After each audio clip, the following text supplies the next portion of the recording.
You're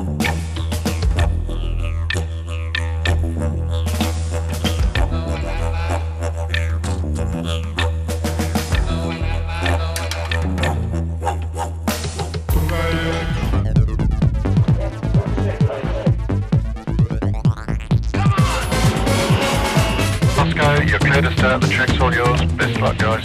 Ta-ta-ta.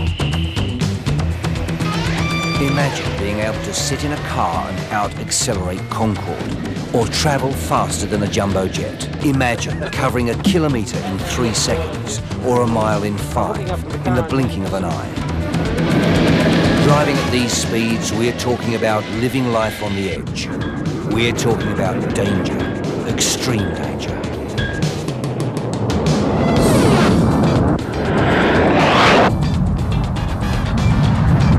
This was the first time on the sword for McGlashan and his Aussie Invader 2. Gradually pushing her speeds higher and higher, she was almost uncontrollable.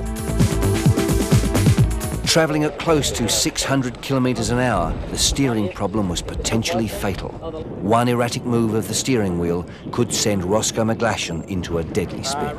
The steering problems were diagnosed as being caused by the front wheels. I said, what we need to do, we've got a spare back wheel. Let's take the spare back wheel and put it on the front.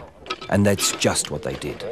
This is going to come that way. Sorry, the only other thing they could do was keep their fingers crossed.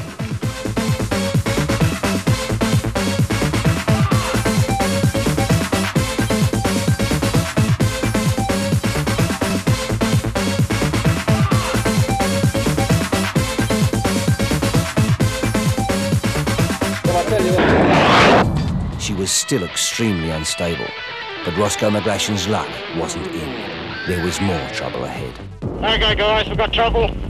Yeah, I've got fuel vapor or something coming into the car, mate.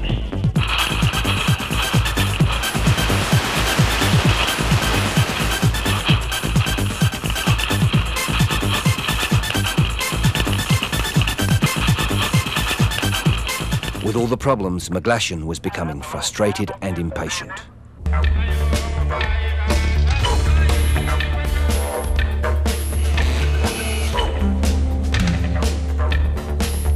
It was December the 13th.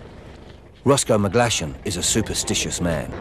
But despite this, at 13 minutes past the 13th hour on this unlucky day, a day on which McGlashan said he wouldn't drive, Rosco McGlashan climbed back into the cockpit of Aussie Invader 2 for another run.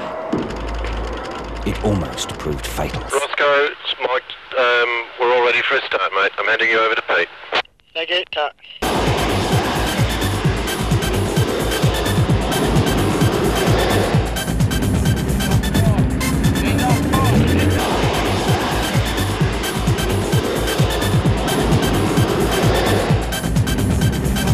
The continual snaking of the car because of the bad wheel design had caused the bearings to burn out. The result was near disaster. At 600 kilometres an hour, McGlashan lost control. The car began to slide sideways and head straight for the cameras.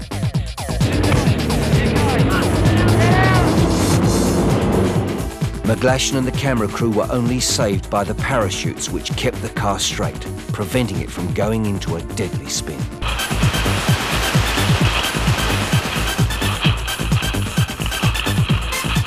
That night, McGlashan and his crew worked feverishly. The plan, to swap another back wheel to the front. But Lady Luck hadn't finished with the Aussie Invader team just yet. I've never seen a situation like it. We were standing out in the middle of a lake with a big bushfire on one side, started by lightning, and lightning zapping all the way around us and raining everywhere. The next morning, the whole lake was awash. They had no alternative but to pack up and go home. But not to be beaten, Rosco McGlashan and his team would return and claim the Australian land speed record and return within 3 months for another attempt at becoming the world's fastest man.